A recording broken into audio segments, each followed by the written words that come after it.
Assalamualaikum warahmatullahi wabarakatuh. Pada kesempatan kali ini saya akan menjelaskan bab 2 tentang sistem dan dinamika demokrasi di Indonesia. Sebelum membahas lebih jauh, terlebih dahulu simak gambar yang ada di PPT ini, yaitu gambar tentang pemilu di tahun 2019. Apa yang kalian pikirkan setelah melihat gambar tersebut? Di mana gambar tersebut menunjukkan bahwa perwujudan dari sikap demokrasi di lingkup negara. Demokrasi ini tidak hanya di lingkup negara saja, akan tetapi bisa kalian lakukan juga di lingkungan sekolah maupun di lingkungan keluarga. Yang pertama yaitu hakikat demokrasi. Apa yang dimaksud dengan demokrasi? Demokrasi ini merupakan kedaulatan rakyat, yang artinya kebebasan tertinggi ada di tangan rakyat. Selain itu, demokrasi juga dapat diartikan dari rakyat, oleh rakyat, dan untuk rakyat. Hal tersebut dikemukakan oleh Abraham Lincoln, yaitu Presiden Amerika Serikat yang ke-16. Demokrasi ini berasal dari bahasa Yunani, yaitu demos artinya rakyat dan kratos artinya pemerintahan. Sehingga jika disimpulkan, demokrasi ini artinya pemerintahan rakyat.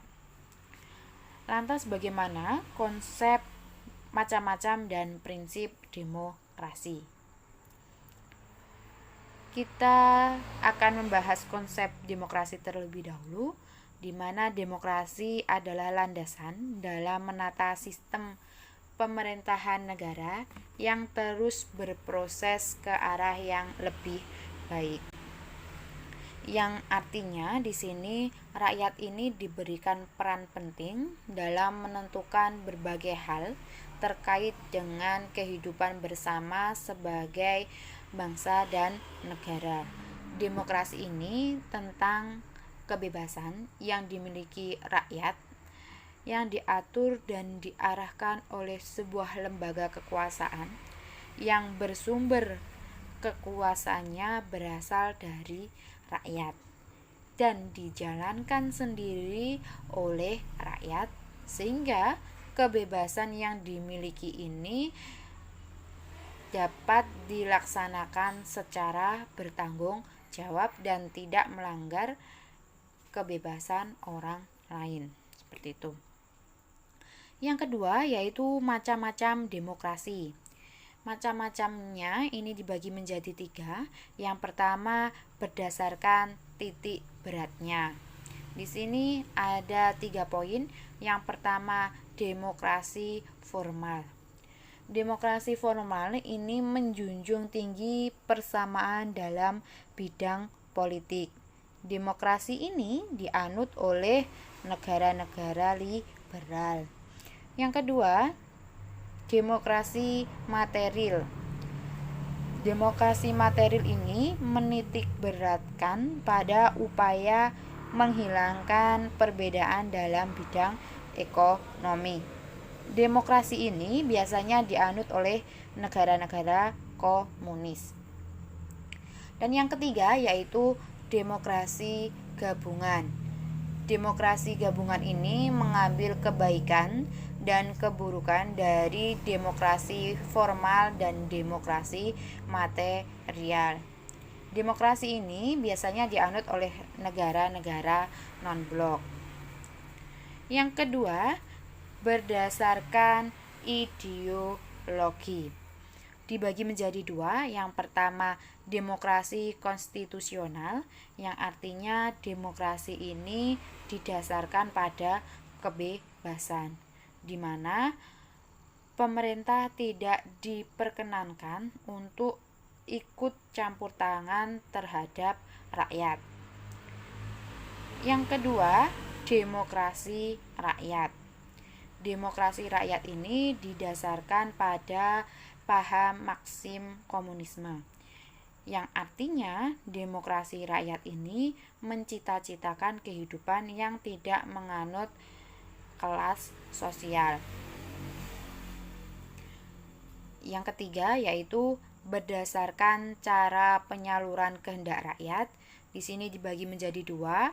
Yang pertama, demokrasi langsung. Demokrasi langsung ini mengikut sertakan setiap warga negaranya dalam permusyawaratan untuk menentukan sebuah kebijakan. Kalau yang demokrasi tidak langsung, ini demokrasi yang dilaksanakan melalui sistem perwakilan. Hal tersebut disebabkan karena penduduknya yang banyak, wilayahnya yang luas, dan permasalahan yang rumit ataupun kompleks seperti itu. Dan yang terakhir yaitu prinsip demokrasi. Menurut pendapatnya Henry B. Mayo, ini pertama yaitu menyelesaikan perselisihan dengan damai dan secara melembaga. Yang kedua, menjamin terselenggaranya perubahan secara damai dalam suatu masyarakat yang sedang berubah. Yang ketiga, menyelenggarakan pergantian pimpinan secara teratur dan menjamin tegaknya sebuah keadilan. Itu saja yang bisa saya sampaikan untuk pertemuan kali ini. Semoga bermanfaat. Saya akhiri. Wassalamualaikum warahmatullahi wabarakatuh.